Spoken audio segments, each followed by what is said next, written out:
Hey YouTube, this is a fretless bass, which I never really got the hang of fretless bass.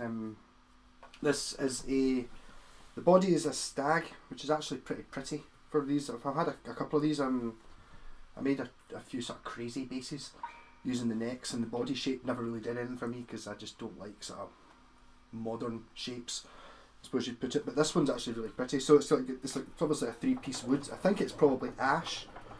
The neck is off a Yamaha bass, an RBX 260F, which I bought from Jethro Tull's manager about 20 years ago. I don't know, I can't remember what happened to the original body for this. It was sort of similar sort of shape. And I had this in an EBO copy. I actually did a gig with it.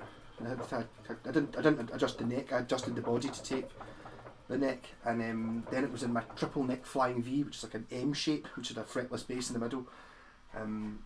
So what I did with this was I bought this stag bass and took the neck off it, and I'm going to use that for the triple neck because fretless bass and a big bullseye painted flying V thing wasn't really what I was after. Haven't done that yet, obviously. I tried to sell this 6 months ago. Somebody bought it and then put me off a couple of times, and then just never turned up, so it's just basically been sitting there and I've forgotten about it. So fretless bass, I'm playing through my wee Laney guitar amp there, so not brilliant for bass, but it does work.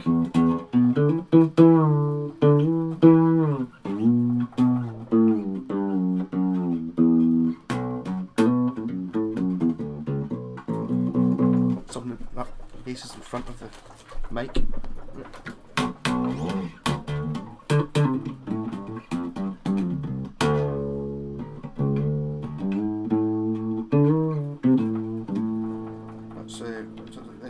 Bridge pickup.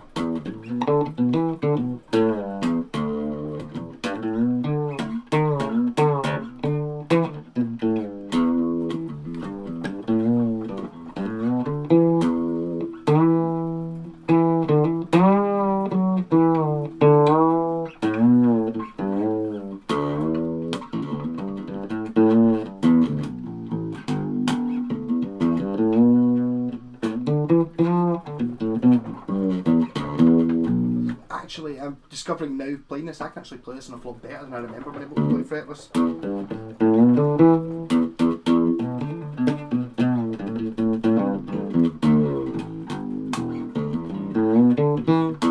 I think the difference is I used to play with a pick for many years, and then maybe about a year ago, 2 years ago, I decided to get my fingers to go, and I think it makes an awful lot more sense with your fingers.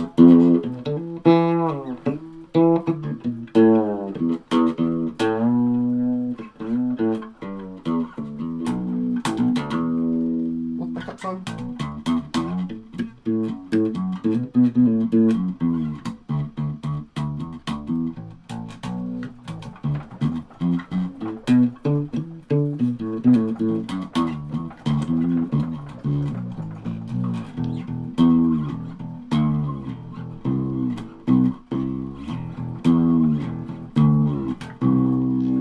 Less tone.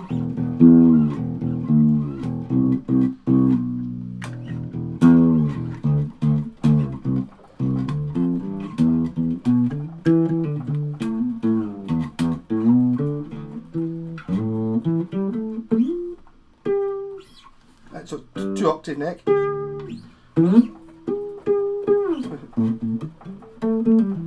It's not quite. I remember being a bit disappointed when I bought this. Found it's actually got fret markers on it. If you know what I mean. It's obviously it's got the dots on the edge of the neck. You don't actually play at the dot. You play where the fret would be, but it's got like wee. I think it's wee inlaid pieces of inlaid strips of maple or something maybe, where the frets would be if it had frets. But this is, as I said, this was originally a fretless bass, so it is original.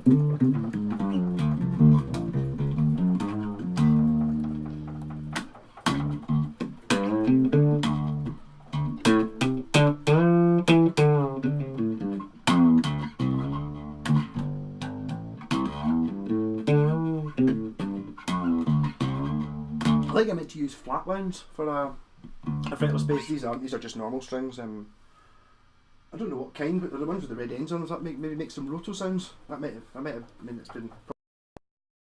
I even played this in any form. I remember when I decided to put this neck onto this body. But I did have to cut the body away a bit to take the neck. I think I moved the neck slightly further in the way. It is tuned and toned perfectly. There's a wee bit of, if you look very closely around about the pocket, you can see I've been at it, I've chipped a wee bit of varnish off there. I don't know if you can really see it. And if you look on the back, you can see that 2 of the original bolt holes are in there because the Yamaha body must have been slightly longer, but it's all solid now.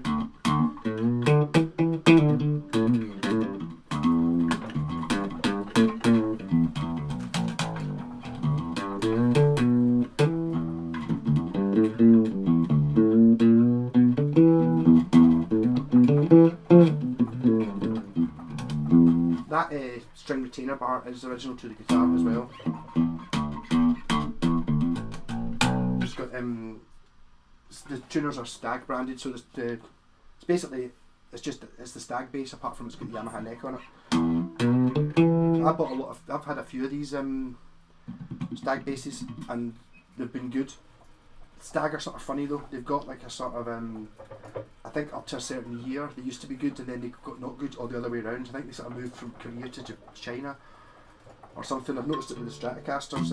I had 2 black Strats which I turned into Buckycasters, and one, they both looked exactly the same from a distance, but when you got up closer to them, one of them just was better, just all round. It, better tuners, better pickups, it was better built, just everything, apart from they both looked the same. It was kind of crazy. I think as a rule of thumb, if you've got, sometimes Stags have got like an oval metal plate that says Stag on the top. I think they are the better ones. Don't quote me on that, but I mean, Stag are just one of your importing companies. Obviously they don't make their own instruments, so it'll just be bought from whatever the factory is and branded. You know, buy X thousand of whatever bass it is and get them to put, they spec it out. And I think maybe they realised at some point in the 2000s that you could actually just spec it out much cheaper and sell a guitar for the same price. Yeah.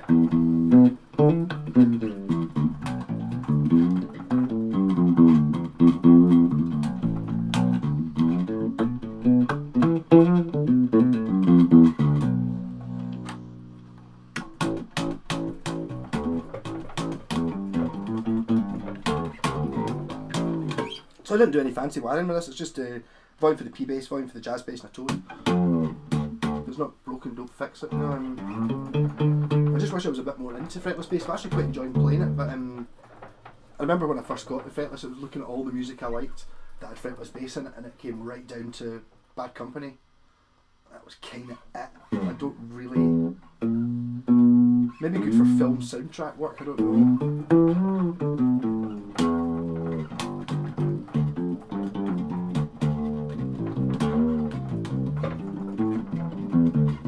I'm actually amazed how easily I'm finding this to play. As I say, as I hit some wrong notes.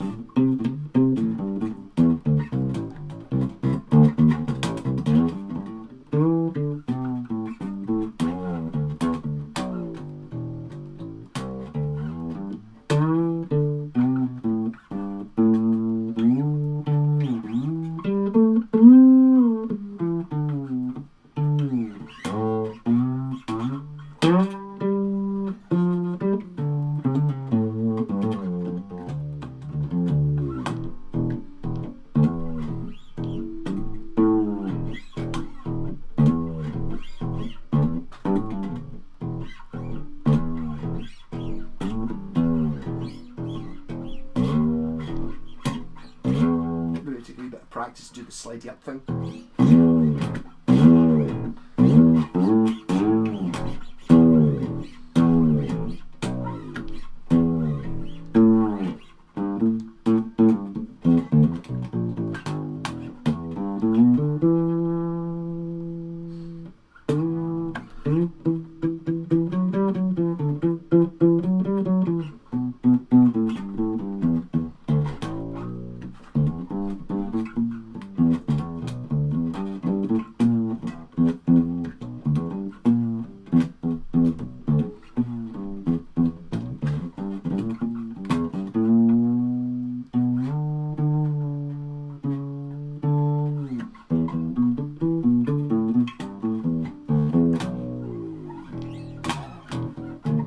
this would benefit an awful lot by being played through a bass amp rather than playing through the wee guitar amp there. I think it's just only got a wee speaker in it, so it's not really designed for it. And I think maybe actually if you messed about with the EQ a bit, you turned the bass up and stuff, it would probably make it a bit better. I'm just using exactly the same setting as I use on my guitar. So yeah, so I'm not actually going to be. This has been sitting unplayed for a couple of years now. I decided to sell it before, as I said, and somebody never turned up to buy it, so it just sat there. Good bass, and maybe not that bothered if nobody buys it really just now. Just I think I might play it for the next few days. It's quite. I think I'm putting it down to the fact I'm now playing with my fingers, which is something very. It just seems very easy to play for some reason.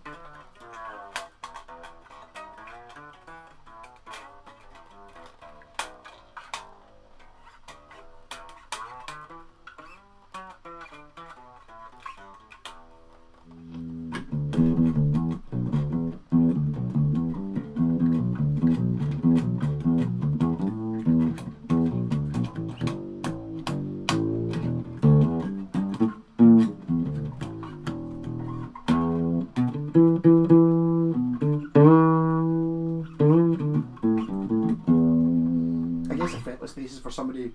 I kind of fell into this category like Paul McCartney, where I started playing bass because I was the best guitarist in the band, and nobody else could.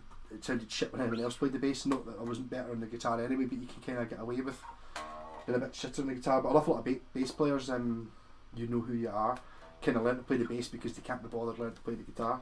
Whereas you get your other people who play the bass because you can make the most noise. Just insulted 40%, 80% of bass players there. Yeah.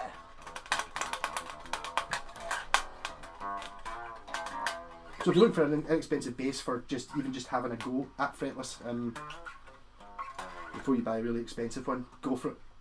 The problem is, I think you'll get with a bass like this, you can try it out and then you'll go and think about buying like a Squire at 300 or 400 quid. You know, once you decide you like it and you realise that the Squire at 300 or 400 quid isn't actually any better than this bass, apart from it looks. I've just got something about the shape being.